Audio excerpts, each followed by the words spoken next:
Alors dans cette nouvelle vidéo qui va porter sur l'exercice 8, on va faire une variante de l'exercice 7. Donc si vous n'avez pas regardé la vidéo précédente sur l'exercice 7, je vous renvoie vers cette vidéo avant de commencer l'exercice 8.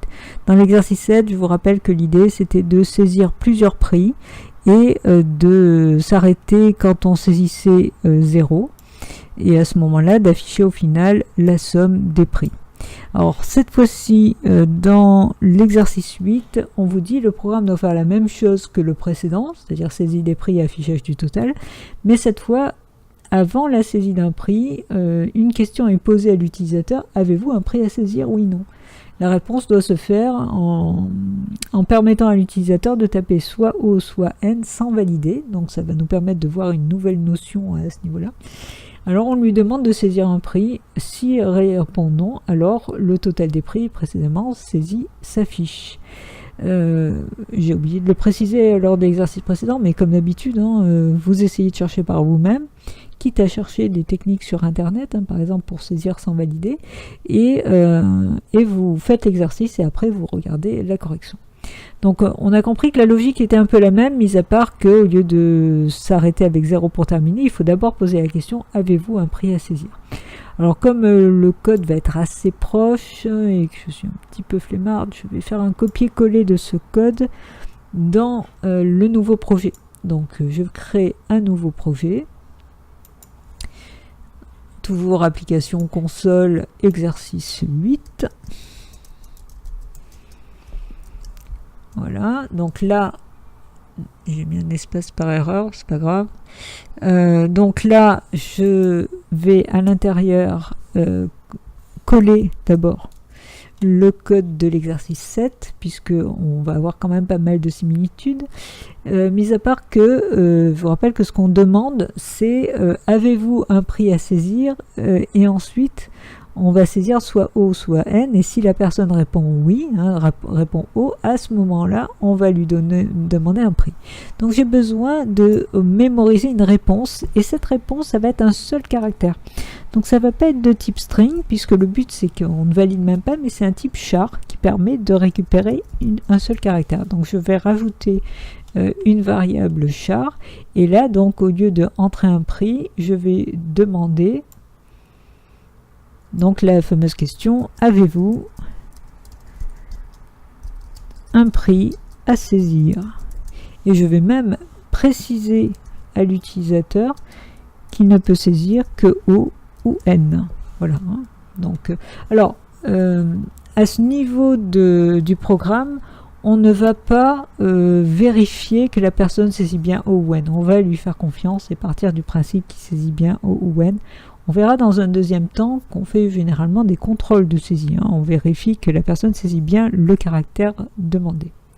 Donc là, dans réponse, il faut que je récupère ce qui a été saisi. Alors ça ne sera pas un console.readline, parce que console.readline permet de saisir une chaîne, un texte terminé par une validation. Or, ce qu'on veut, c'est saisir un seul caractère.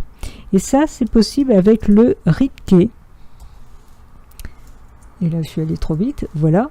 Donc, readkey permet de saisir un caractère, mais attention, il faut préciser que c'est le caractère du readkey qui nous intéresse. Et ça se fait avec keychar, où on obtient le caractère Unicode représenté par l'objet console.keyinfo en cours. Donc, si je fais un console.readkey.keychar, à ce moment-là, le caractère tapé va être automatiquement, qui va être lu, le code du caractère lu va être transposé dans réponse. Donc ça va permettre effectivement de récupérer, alors vous voyez il y a une petite erreur, mais ça c'est une faute de frappe.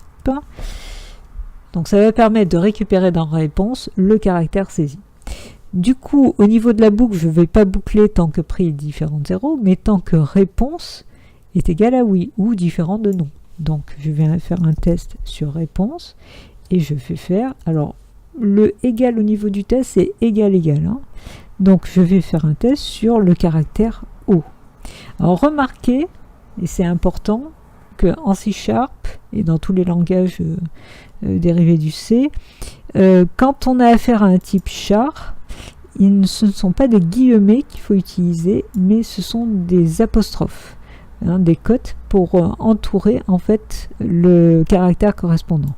Donc faites attention parce que souvent on fait la confusion et du coup on se trompe.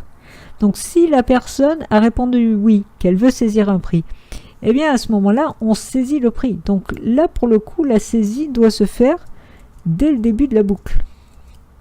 Donc, alors cette fois-ci, c'est pas 0 pour terminer, c'est juste entrer un prix et on saisit un prix qu'on stocke dans prix. Et du coup, derrière, on va pouvoir cumuler. D'ailleurs, ce serait bien que je mette cumul des prix. On va pouvoir cumuler les prix dans la variable totale, exactement comme on l'a fait précédemment. Alors vous allez me dire, mais c'est bizarre, on avait dit qu'il fallait faire une saisie avant la boucle, une saisie en fin de boucle. Ben oui, c'est ce qu'on va faire, puisque à chaque prix saisi, il va falloir redemander. Donc là, c'est pas saisir un prix, au fait, le commentaire, c'est demande si un prix est à saisir. Un prix est à saisir, voilà. Et donc cette question de demande si un prix est à saisir, il va falloir la refaire en fin de boucle. Donc comment ça fonctionne au niveau de la boucle? On a bien une saisie avant la boucle qui permet de remplir la variable qui est testée au début de la boucle. Donc ça veut dire que si la personne répond non dès le début, eh bien on va directement après la boucle au niveau de l'affichage du total. Et le total étant initialisé à 0, ben, on affichera 0 puisque aucun prix a été saisi. Donc on a bien cette saisie avant la boucle, le test de la variable qui vient d'être saisie, donc la réponse. Si jamais la réponse est égale à oui, on a les traitements de début de boucle qui consistent à saisir un prix et à cumuler le prix dans le total. Et puis on a bien la saisie de fin de boucle qui permet de redemander s'il y a un prix à saisir et qui permet à nouveau de remplir la variable réponse qui juste après est testée au niveau du début de boucle. Donc on a bien toujours cette saisie d'amorçage et cette saisie en fin de boucle. Et après, une fois qu'on est sorti de la boucle, eh bien, on va pouvoir afficher le total. Alors on va tester ce programme. Donc je lance l'exécution, le fichier exe est créé et j'obtiens donc la fenêtre d'exécution où on me demande avez-vous un prix à saisir? Alors si je réponds O, alors là vous voyez il y a quelque chose, bon, c'est un bon exemple, hein, vous voyez qu'il y a quelque chose qui n'est pas très joli, c'est que directement j'ai entré un prix derrière qui apparaît et du coup c'est pas très beau quoi parce que c'est collé. Alors ça serait bien qu'il y ait la question et que derrière il y ait un peu plus d'espace pour rentrer un prix de façon à ce que par exemple je rentre 45, il me repose la question en voulez-vous rentrer un prix, je me remets haut et puis je rentre 23 et puis entrer un prix je mets non et j'obtiens le total de prix 68. Le programme fonctionne, mis à part que j'ai ce petit détail qui ne me plaît pas au niveau présentation. Alors, si je veux quand même que ça reste, si je veux que ça aille à la ligne suivante, il faudrait que je rajoute un console writeLine vide pour que ça passe à la ligne suivante. Si je veux que ça reste sur la même ligne mais avec un peu d'espace, eh bien, je vais tout simplement rajouter ici quelques espaces pour que ce soit plus propre. Et là, si j'exécute au niveau de la présentation, qu'est-ce que je vais obtenir ? Donc à nouveau la fenêtre d'exécution qui apparaît. Cette fois-ci je tape O et vous voyez qu'il y a un décalage qui est plus joli. Entrer un prix, donc 47. Je mets O encore, sans valider à chaque fois. Entrer un prix, 43. Et là si je mets N, j'ai le total des prix. J'ai oublié de mettre au niveau espace aussi. C'est intéressant de voir au fur et à mesure comment on peut améliorer aussi un programme. Donc là, je vais rajouter au niveau des espaces. Et là, ce coup-ci, normalement, on devrait obtenir un affichage qui soit correct jusqu'au bout. Donc, je rentre un prix, 23. Je rentre un autre prix, 58. Je rentre un autre prix, 96 et puis j'arrête et là j'obtiens bien total des prix 177 avec chaque fois une présentation un petit peu plus propre.